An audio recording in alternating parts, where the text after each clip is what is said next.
Our channel మీ నవీన బోను.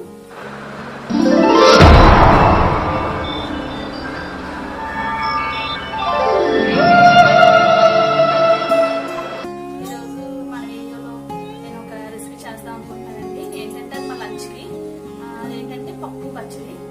ఈ పప్పు పచ్చడి అందరికీ తెలుసు, కానీ ఆ పప్పు పచ్చడి నా స్టైల్లో నేను ఎలా చేస్తానో మీకు చేసి చూపిస్తాను. మనకి పప్పు పచ్చడి అనగానే పప్పులో చాలా ప్రోటీన్స్ ఉన్నాయని మనకు తెలుసు.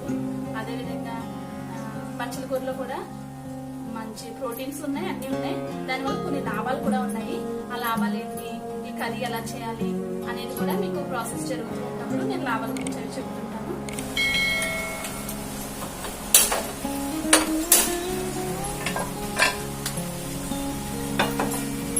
ఫస్ట్ గ్యాస్ వెలిగించుకొని కుక్కర్ పెట్టుకోవచ్చండి. ఈ కుక్కర్ లో ఫస్ట్ మనం ఏం చేయాలంటే డైరెక్ట్ గా ఏంటంటే అందరూ కూడా పప్పు వేసేసి కుక్కర్ పెట్టేస్తారు. నేను ఏంటంటే దాన్ని కొంచెం పప్పు వేపుతాను. వేపడం వల్ల ఏంటంటే ఇంకా మంచి టేస్ట్ వస్తుంది అనమాట. కాబట్టి నేను పప్పు వేపుతున్నానండి. ఈ పప్పు వేసుకోవచ్చు, మీకు ఎంత కావాల్సి అంత వేసుకోండి. నేను కొంచెం ఎక్కువే తీసుకుంటాను, ఎందుకంటే మా అబ్బాయికి ముద్దపప్పు అంటే చాలా ఇష్టం. కాబట్టి ఉడికించడం కోసం నేను ఎక్కువే తీసుకుంటున్నాను. దీన్ని కొంచెం వేపాలండి, ఎందుకంటే వేపడం వల్ల మంచి టేస్ట్ వస్తుందండి. చాలా మంది ఏంటంటే కుక్కర్ లో పప్పు వేసేసి పెట్టేస్తారు. నేను ఎప్పుడు పప్పు చేసినా సరే వేపుతాను. వేపితే ఇంకా టేస్ట్ బాగుంటుంది. ఒకసారి చూడండి, మీరు కూడా ట్రై చేసి. అంటే ఎలా వేపడం అంటే కొంచెం కలర్ చేంజ్ అయితే చాలు. అది దానికి తోడు మనం వేపుతుంటే కొంచెం స్మెల్ వస్తుంటది, పప్పు వాసన వస్తూ ఉంటది. ఆ వాసన వచ్చిందంటే మనకు కొంచెం పప్పు వేగుతున్నట్లే అనమాట. మరీ ఎక్కువ వేపుకున్నా సరే త్వరగా ఉడకదు, ఎంత కుక్కర్ లో వేసుకున్నా సరే. కాబట్టి కొంచెం జస్ట్ కొంచెం ఫ్రై అవ్వగానే తీసుకోవచ్చు. చూడండి, పప్పు వేగింది కదా, కనిపిస్తుంది. కలర్ కూడా చేంజ్ అయింది. ఈ పప్పుని మనం కొంచెం చల్లారిన తర్వాత దీన్ని మనం వాష్ చేసుకోవచ్చు. వాష్ చేసుకుని కుక్కర్ లో పెట్టి విజిల్స్ వచ్చే వరకు మనం వెయిట్ చేద్దాం. పప్పు చల్లారిందండి, దీన్ని ఇప్పుడు మనం వాష్ చేసుకోవచ్చు.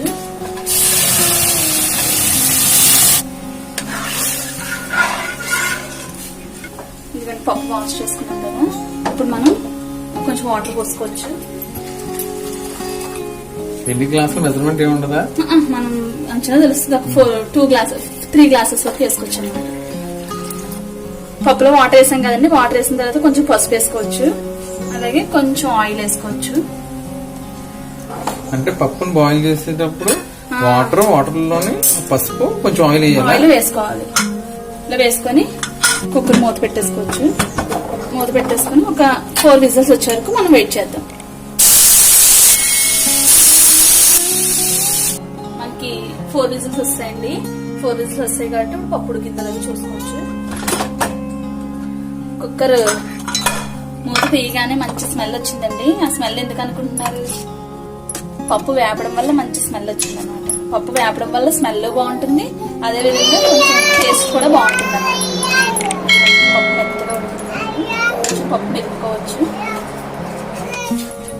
మా అబ్బాయి కోసం కొంచెం పప్పు తీసుకుంటాను. ఆల్రెడీ ఎక్కువ వేసాను కదా, మా అబ్బాయికి ఇచ్చామండి మీకోసం. పప్పు పక్కన పెట్టుకొని కడాయి పెట్టుకోవచ్చు. ఇదిగోండి మన పచ్చల కూర. ఇప్పుడు కడాయిలో ఆయిల్ వేసుకోవచ్చండి. కొంచెం ఆయిల్ ఎక్కువే పడుతుంది, ఎందుకంటే ఆకుకూర వేగాలి కదా. మనకి ఇప్పుడు దీనికి ఏం కావాలంటే బచ్చలండి. ఈ బచ్చల్లో మనకి 2 రకాలు దొరుకుతాయండి. ఏంటంటే 2 రకాలు ఉన్నాయి, తీగ బచ్చలు ఒకటి, కాడబచ్చలు ఒకటి. మనకి ఎక్కువగా దొరికేది ఏంటంటే కాడబచ్చలో దొరుకుతుంది. నేను వాడేది కూడా కాడబచ్చలు అన్నమాట. ఈ బచ్చల కూరలో చాలా ప్రయోజనాలు ఉన్నాయండి, అవి ఏంటో చెప్తాను. ఇప్పుడు మన పోపుకి టమాటోలు, ఉల్లిపాయ, పచ్చిమిర్చి, అల్లం, పోపులు, వెల్లుల్లి, జీలకర్ర, ఎండుమిర్చి, వీటితో పాటు ఇవి వేసుకుంటాం కదండి పోపులు. వీటితో పాటు మనం కొంచెం ధనియాలు కూడా వేస్తే చాలా టేస్ట్, అసలు కూర టేస్టే మారిపోతుందండి. చూడండి, ధనియాలు ఎంత బాగుంటుందంటే, ధనియాలు మనం వేసే అల్లంలోనే టేస్ట్ ఉంటుంది. అల్లము ధనియాలు వేస్తే మాత్రం చాలా టేస్ట్ ఉంటుంది కూర. ఆయిల్ వేడెక్కిందండి, వెల్లుల్లి రబ్బలు వేసుకోవచ్చు, అల్లం, ఇప్పుడు ఆనియన్, పచ్చిమిర్చి వేసుకోవచ్చండి.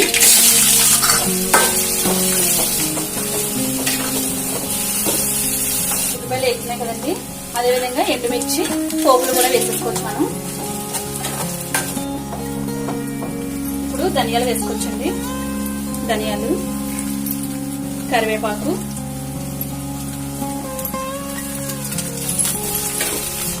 టమాటో కూడా వేసుకోవచ్చండి. 2 టమాటోలు ఇవి.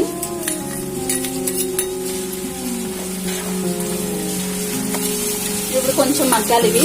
ఇప్పుడు మన బచ్చలు అంటారు కదండి, ఇది కాడ బచ్చలు అని చెప్పాను కదా. మనకి బచ్చలు కూడా ఉపయోగాలు అసలు తెలియదు. దీనివల్ల ఎన్ని లాభాలు ఉన్నాయంటే, ఇప్పుడు గర్భిణీ స్త్రీలు ఉంటారు కదండి, గర్భిణీ స్త్రీలు ప్రెగ్నెన్సీ టైంలో మోషన్ అనేది చాలా ప్రాబ్లం అవుతుంది అనమాట. అంటే చాలా కష్టం అవుతుంది. ఆ టైంలో ఏంటంటే, ఆ టైంలో ముక్కడం అనేది కూడా మంచిది కాదు. కాబట్టి రోజు గనక మనం పప్పు పచ్చడి, మనకి ఆ టైంలో మనం కందిపప్పు అనేది ఎక్కువ తింటూ ఉంటాం. ఆ కందిపప్పులో మనం పచ్చడి అనేది యాడ్ చేసుకున్నాం అంటే గనక మోషన్ అనేది చాలా ఫ్రీగా అవుతుంది. కాబట్టి అలా చేయండి. అదేవిధంగా కిడ్నీలో కొన్ని స్టోన్స్ ఉంటూ ఉంటాయి కదా, స్టోన్స్ ప్రాబ్లం ఉన్న వాళ్ళు కూడా రోజు పచ్చడి తీసుకున్నట్లయితే దాని నుంచి కొంచెం ఉపశమనం అనేది పొందవచ్చు అన్నమాట. స్టోన్స్ కూడా ఫామ్ చేయకుండా చేస్తుంది ఈ పచ్చడి కూర. కిడ్నీలో స్టోన్స్ రాకుండా కూడా చేస్తుంది. కిడ్నీలో స్టోన్స్ అనేది రాకుండా కూడా ఈ పచ్చడి కూర అనేది చేస్తుందండి. సో మా కింద చూసుకోవచ్చు. కొంచెం మగ్గాలి. సరే మూత పెట్టుకోవచ్చు మగ్గడానికి. గర్భిణీ స్త్రీలు ప్రెగ్నెన్సీ టైంలో ఉన్నప్పుడు, తర్వాత ఆఫ్టర్ డెలివరీ చాలా బ్లడ్ లాస్ అవుతారు కదండి. ఆ లాస్ అయిన బ్లడ్ మళ్ళీ మనకి రావాలంటే కనుక రోజు బచ్చలు తింటే మనకి బ్లడ్ అనేది మళ్ళీ వెంటనే వస్తుంది అనమాట. ఇప్పుడు టమాటాలు అవి మగ్గినాయి కదండి. ఇప్పుడు ఏం చేద్దామంటే, మన బచ్చల కూర ఆరోగ్యానికి ఎంతో ఉపయోగకరమైన మన బచ్చల కూర వేసుకోవచ్చు అనమాట. బచ్చల కూర, ఈ బచ్చల కూర ఏంటంటే ఇంకా చాలా ఉపయోగాలు ఉన్నాయండి. ఈ బచ్చల కూర మన చర్మానికి ఎంతో కాంతినిస్తుంది. చాలా ఆరోగ్యంగా కూడా మన చర్మం ఆరోగ్యంగా కూడా కనిపిస్తుంది. ఇంకా నరాల బలహీనత నుంచి తగ్గిస్తుంది. అదేవిధంగా మెదడు మనకు చురుగ్గా పనిచేయడానికి ఉపయోగపడుతుంది. ఇంకా ఇంకేమున్నాయంటే, పచ్చకామెర్లు వస్తాయి కదండి, ఆ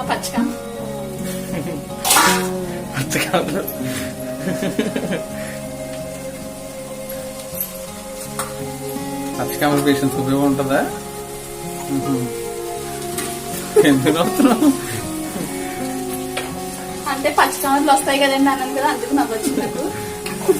పచ్చకామెర్ల పేషెంట్లు ఉంటారు కదండి, ఆ పచ్చకామెర్ల పేషెంట్లు పచ్చకామెర్లు తగ్గిన తర్వాత మనం త్వరగా కోలుకోవడానికి ఈ బచ్చల కూర వేసుకొని కనుక తింటే మనం త్వరగా కోలుకుంటాం అనమాట. ఒకసారి తింటా అంటే ఫ్రీక్వెంట్ గా తింటూ ఉంటే దాని నుంచి మనం అంటే కొంచెం నీరసం ఉంటుంది. పచ్చకామెర్లు తగ్గితే తగ్గొచ్చు కానీ కొంచెం నీరసంగా ఉంటాం కదా, ఆ నీరసం నుంచి తగ్గాలంటే మనం ఈ బచ్చల కూర తింటే మనకు ఆ నీరసం నుంచి మనం త్వరగా కోలుకుంటాం. ఇప్పుడు బచ్చల కూర వేసాం కదండి, బచ్చల కూరని ఒకసారి కలుపుకోవచ్చు.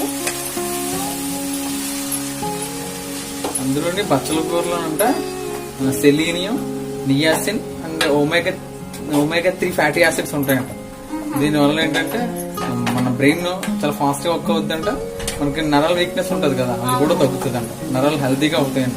ఇది నాకు తెలియదు, నాకు తెలిసినవి కొన్ని ఉన్నాయి, దాన్ని షేర్ చేశాను. నాకు కొన్ని తెలియదు, అన్ని అందరికీ తెలీదు.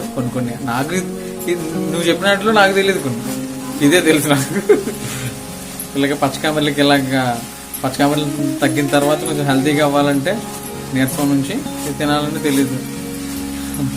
అందులోని స్కిన్ హెల్తీ కనిపించడానికి, ఫేస్ లో అదే స్కిన్ గ్లోగా కనిపించడానికి కూడా అది కూడా నాకు తెలియదు. దీనివల్ల చాలా ఉపయోగాలు ఉన్నాయి కానీ మనకు తెలియక ఏంటంటే వాడడం. కానీ రెగ్యులర్ గా కాకుండా లేదా వారానికి 2 సార్లు తీసుకున్నా కూడా మనం చాలా ఎంతో మంచి మేలు చేస్తుంది. వారానికి 2 సార్లు, సంవత్సరానికి 1 సారి కూడా తీసుకోమన్నా ఎవరో కానీ. అదే వీక్ కి ట్రైస్ మాత్రం నాన్ వెజ్ మాత్రం తింటారు. మనకు ఉపయోగపడే పనికొచ్చేవి ఏ పనులు చేయం మనం. ఇలా మనకు ఉపయోగపడేవి రోజు తింటుంటే మన ఆరోగ్యం బాగుంటుంది, హెల్త్ మన ఆరోగ్యం బాగుంటుంది కదా. చికెన్ మటన్ తినడం వల్ల మన ఆరోగ్యం ఏం బాగుంటుంది, మన నోటికి రుచి తప్పితే ఇట్లా వాటిలో ఏం ఉండదు. సరే, ఇప్పుడు ఇలా కలుపుకున్నాం కదా, ఇలా కలుపుకొని ఒక్కసారి మూత పెట్టుకోవచ్చు. ఎందుకంటే మగ్గుద్ది. మూత పెట్టుకున్నాం కదండి, ఒకసారి మగ్గిందో లేదా ఒకసారి చూసుకోవచ్చు.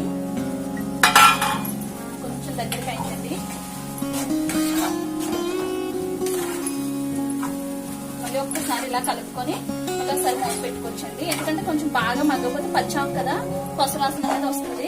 కాబట్టి ఇంకా కొంచెం మగ్గితే ఇంకా బాగుంటుంది. మళ్ళీ ఒకసారి మగ్గే వరకు కాసేపు ఉంచుకోవచ్చు. ఇప్పుడు మగ్గిందో లేదో చూద్దామండి. ఓకే, బాగా మగ్గింది చూడండి ఒకసారి. మనం పప్పు ఉడికించేటప్పుడు సాల్ట్ వేయలేదు, అదే విధంగా ఇప్పటి వరకు కూడా మనం సాల్ట్ గానీ కారం గానీ వేయలేదు. మనం వేసిన ఎండుమిర్చి పచ్చిమిర్చేనండి. కాబట్టి కొంచెం లాస్ట్ లో కొంచెం కారం సాల్ట్ యాడ్ చేసుకోవచ్చు. ఆల్రెడీ ఎండుమిర్చి పచ్చిమిర్చి వేసాం కదండి, కొంచెం కారం అయితే సరిపోతుంది.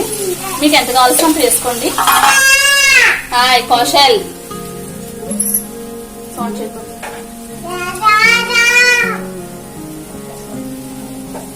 ఇప్పుడు దీన్ని ఒక్కసారి కలిపేసుకోవచ్చు. కారం వేసాం కదండి, కారం సాల్ట్ వేసాం కదా, బట్ ఒక్క నిమిషం, జస్ట్ ఒక్క నిమిషం ఇలా ఉంచుదాము. ఎందుకంటే కారం వాసన పోతుంది. బట్ ఒక్కసారి చూసుకోవచ్చు. కరెక్ట్ గా ఉంది. మా అబ్బాయి అస్సలు వంట చేయనట్లేదండి. ఇప్పుడు ఏం చేద్దామంటే, మనం ఆల్రెడీ ఉడికించుకున్న పప్పు ఉంది కదా, ఈ పప్పుని దీనిలో వేసుకోవచ్చు.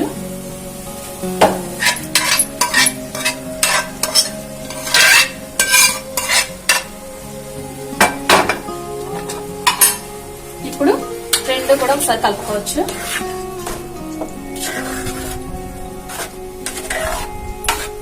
ఇంతేనండి పప్పు బచ్చలి. చూసారుగా, చాలా ఈజీ. మెయిన్ నేను చేసే రెసిపీలో ఏంటంటే అల్లము, ధనియాలు, పప్పు వేపడం, ఈ 3 పాయింట్లు ఉంటే మీకు పప్పు బచ్చలి ఎంతో టేస్టీగా వస్తుంది. కాబట్టి ఆ 3 చేయండి. పప్పు ఇలా తయారు చేసి చూడండి, ఎలా వచ్చిందో నా కామెంట్ లో పోస్ట్ చేయండి. ఇదిగోండి నేను తయారు చేసిన పప్పు బచ్చలి. ఇలా చేస్తే చాలా టేస్టీగా ఉంటుంది. ఒకసారి మీరు ట్రై చేయండి. ఇలా చేసి కామెంట్ లో పోస్ట్ చేయండి బాగుందో లేదో.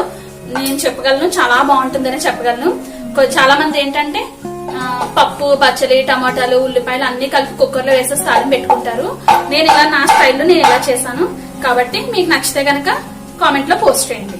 నేను చేసిన రెసిపీ కనుక మీకు నచ్చినట్లయితే లైక్ చేయండి. అదే విధంగా మీ 10 మంది ఫ్రెండ్స్ కి, రిలేటివ్స్ కి షేర్ చేయండి. ఎవరైనా సరే ఫస్ట్ టైం కనుక నా ఛానల్ విజిట్ చేస్తున్నట్లయితే కనుక సబ్స్క్రైబ్ చేసుకోండి. పక్కనే ఉన్న గంట సింబల్ ని క్లిక్ చేయండి. ఓకే అండి, థ్యాంక్ యూ వెరీ మచ్. జై హింద్.